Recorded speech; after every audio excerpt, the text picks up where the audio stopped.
Hello বন্ধুরা, গ্রামের ছেলে আমি এসে গেছি আমার মাঠে আল কাটার জন্য। আল কেটে ঘাসগুলোকে পরিষ্কার করার জন্য।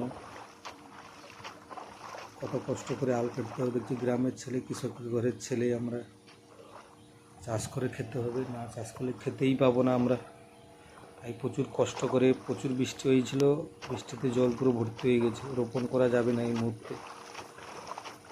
সেই জন্য ভাবলাম আগে আল কেটে ঘাসগুলোকে পরিষ্কার করে, জল যতক্ষণ কমতে সময় লাগবে তার আগে ঘাস টাস কেটে আলগুলোকে পরিষ্কার করে দিলে তারপরে ভালোভাবে রোপণ করা যাবে জল কমে গেলে।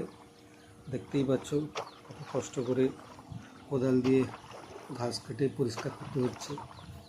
নাগল হয়েছে কিন্তু সাইডে নাগল হয়নি, এক হাত ছেড়ে নাগল হয়েছে কেন, সেই জন্য সাইডটাকে কেটে ঘাস কেটে পরিষ্কার করে না দিলে জমিটা পরিষ্কার হবে না। পরিষ্কার করলে তখন একটু জল কমে গেলে রোপণটা করতে সুবিধা হবে। তার জন্য আলটা কাটা হচ্ছে, পরিষ্কার করা হচ্ছে। দেখতে পাচ্ছ কত কষ্ট করে কাটতে হচ্ছে, খুব কষ্ট কাজ। যে বন্ধুরা যারা এই মাঠে চাষ করেন তারাই বুঝতে পারবেন যে কত কষ্ট করতে হয় এক মুঠো ভাতের জন্য, বা এক মুঠো ধান ফলাতে কতই না কষ্ট করতে হয়। তবে গিয়ে এক মুঠো ধান হয়, ধান থেকে চাল হয়, চাল থেকে আবার ভাত হয়। মানে কত কষ্ট করতে হয় চাষিদের। এখন চাষিদের আর সেই মূল্য কেউ দেয় না।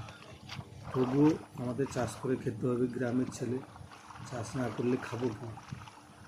গ্রামে তো থাকতে হবে,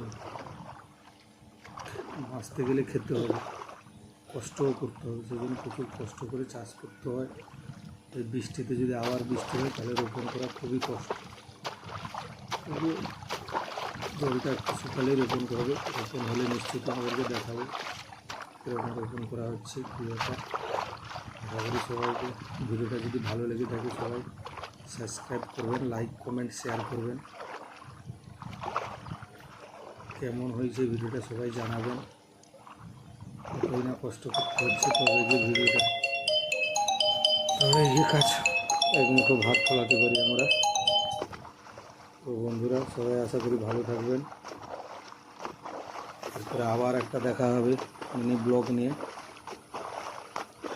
সবাইকে আমার চ্যানেলে আমন্ত্রণ রইল, আমার চ্যানেলটি সাবস্ক্রাইব করে দেবেন। সবাইকে অসংখ্য অসংখ্য ধন্যবাদ। আমার ভিডিওটা সবাই দেখবেন।